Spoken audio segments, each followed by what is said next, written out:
Hello guys, जय श्रीराम. तर सकाळ झाली आहे.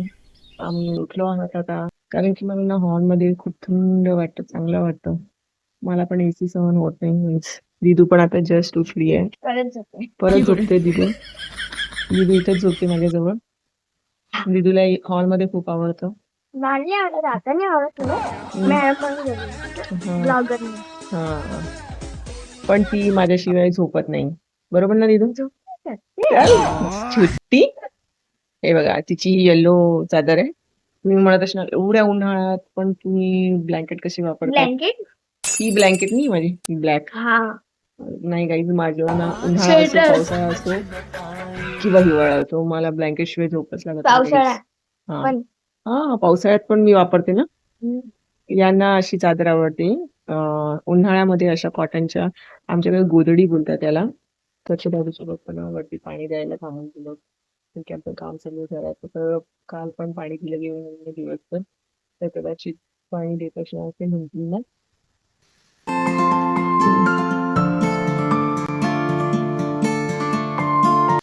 वरती ठेवले होते एवढे. चल मग व्यवस्थित. आज थोडस तुला सवय आणि बस वगैरे काय टायमिंग फोन कर तसा. हा, वरती असतील ते, मला असं वाटतं पाणी देत असतील. काल दिलं नाही ना.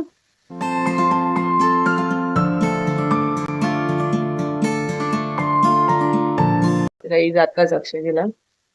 तो बोला मला चहा नका देऊ, काही की चहाने त्याला ऍसिडिटी सारखं मळमळ होतं. म्हणून मी त्याला कपभर गरम दूध दिलं. मग दूध पिऊनच गेला तो.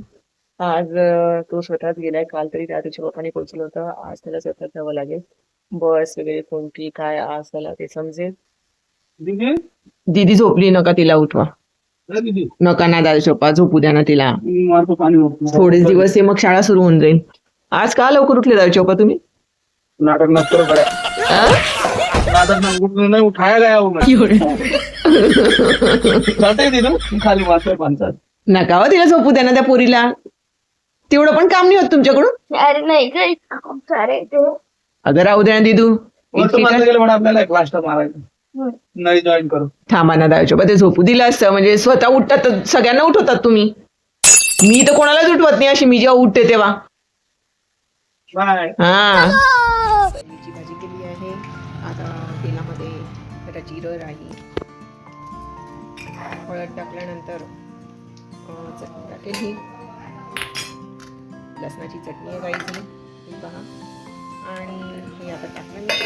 आता ही तेंडली, तुम्ही काय बोलता हिंदीमध्ये? आम्ही मराठीमध्ये तेंडली बोलतो, तोंडली पण बोलतात. तर डाळ भात केलाच आहे मी. डाळ भात सोबत ही भाजी खूप छान लागते गाईच. व्यवस्थित मिक्स करून घ्या तिला. व्यवस्थित मिक्स झाली की त्याच्यात मग काही त्याच्यात आपल्या आवडीनुसार मीठ टाका. जेवढी चटणी असेल तसा अंदाज घेऊन तुम्ही मीठ टाकू शकतात. मग मीठ टाकलं मी. आता व्यवस्थित मिक्स करून घ्या भाजीला. आणि आपली झाकून द्या. 5-10 मिनटं लागतात शिजायला राईस. आणि हे वरण, साधंच वरण ठेवलं मी. आणि भात. आता पोळ्या बाकी आहेत माझ्या. हॅलो गाईज, जय श्रीराम. तर माझा स्वयंपाक झालेला आहे. मी आता तोंडलीची भाजी, कैरी कापून झाली आहे, काकडी कापून झाली आहे, डाळ आहे, भात आहे. आणि दिदू स्पेशल ड्रिंक बनवणार. थांब ना दादू. अरे हे बघा, यांची अशी मस्ती चालू आहे बघा. नाचा. ए दादू थांब ना. गाईज तुम्हाला स्प्राईटची बॉटल लागेल कर ना. हा, अरे भूक लागली, 2 वाजले. मिंट पण. हा म्हणजे गाईज मला वाटलं मिंट म्हणजे ते गोळी वाटली चॉकलेट सारखं. मिंट म्हणजे पुदिना लागेल. लिंबू. जे लिंबूचा ज्यूस आहे ना, त्याला पूर्ण असं काढून द्यायचं आणि याच्यात मध्येच राहू द्यायचं ना. ठीक आहे, आपल्याकडे आता काही सिरप तर आहे नाही. आहे का? नाही. तर आता छोटं मिक्सर कुठे आहे? छोटं मिक्सर का भांड? छोटं मिक्सर. भूक लागली असेल दादू चोपांना. नाही लागली? भूक लागली, जेवण करू दे, मला जाऊ दे. ओके बोल. मग आपण मिक्सर मध्ये काय काय केलं? शुगरच टाकली अजून काही नाही. हां. मग हे शुगर पावडर आहे ना, मग हे टाकू आपण आणि त्याला मिक्स करून घेऊ. आता मग आपला मेन इन्ग्रेडियंट काय? स्प्राईट. हा. अरे चष्मा कुठे गेला यार? मग याच्यात स्प्राईट टाकू. आपण ऑप्शनल आहे, मी डेकोरेशन साठी करते. याला बस ना असं मी सीधा असं कट करते. गाईज आहे बघा.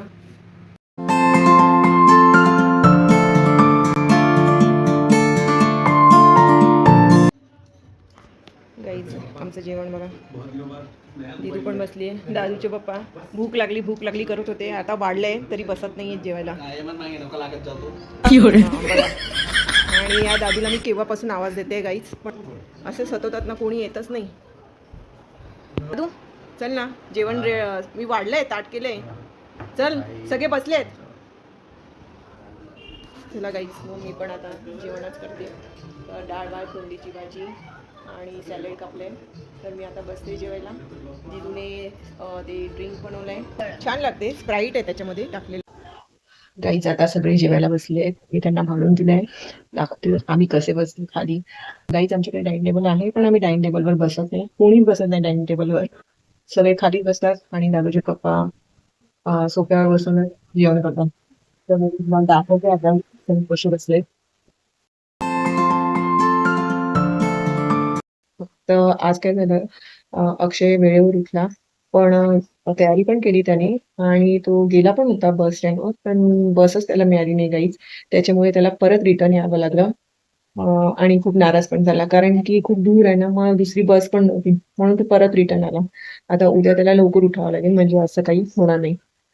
तर मी पण एकदम सरप्राईज झाली, अरे अक्षय तू कसं काय आलंय. मग त्याने तेव्हा त्याला सांगितलं की माझी बस मिस झाली. तर आता तो झोपलाय. आता दादूच्या पप्पांना मी चहा ठेवते, मग चहा पिऊन आम्ही गच्चीवर जाऊ. हाय गाईज, आता संध्याकाळ झाली आहे, संध्याकाळचे 5 वाजले आहे. तर गाईज आज परत वारा सुरू झाला आहे. काल पण इंदोरमध्ये असाच वारा सुरू झाला होता आणि सगळी माती, डस्ट, सिमेंट, सगळी रेती आमच्या घरात आली होती. आज पण तसाच माहोल सुरू झाला आहे, वारा सुटला आहे. तर दादूच्या पप्पाने बाईक बाहेर लावली आहे का, कारण की त्यांना असं वाटते की पाऊस पडला म्हणजे आपली बाईक विकली जाईल, म्हणून दादूचे पप्पा आणि बाईक ठेवून दिली आहे त्यांनी बाहेर. दाखवते मी तेव्हा.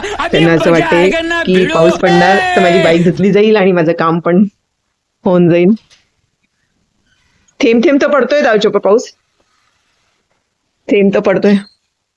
तुमचं ना तेल टाकावं लागेल, गेटचा आवाज येतो. तेल टाकावं लागेल गेट मध्ये. तेल नको टाकते ना, तेल काढ ना पहिलं. हा ठीक आहे.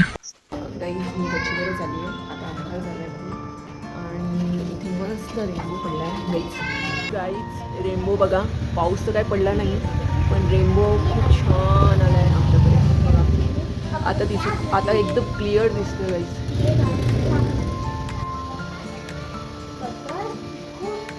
हाय गाईज, तर मी गच्चीवरून आता आली आहे. तर आता संध्याकाळ झाली आहे, आता स्वयंपाकाची तयारी करते. स्वयंपाकामध्ये मी आता लौकीचे पराठे ते बनवणार आहे. आणि मला एक सांगू का गाईज, गच्चीवर मी जेव्हा गेले होते ना, तेव्हा एवढं सुंदर इंद्रधनुष्य दिसलं मला आकाशात. व्हिडिओमध्ये नक्की बघा, एवढं छान, इतक्या दिवसांनी इंद्रधनुष्य दिसलं मला. आणि आता मी स्वयंपाक करते गाईज. सगळ्यांना भूक लागली आहे आणि मी आजचा ब्लॉग हा इथेच थांबवते. तर भेटे मी तुम्हाला उद्या. चला बाय.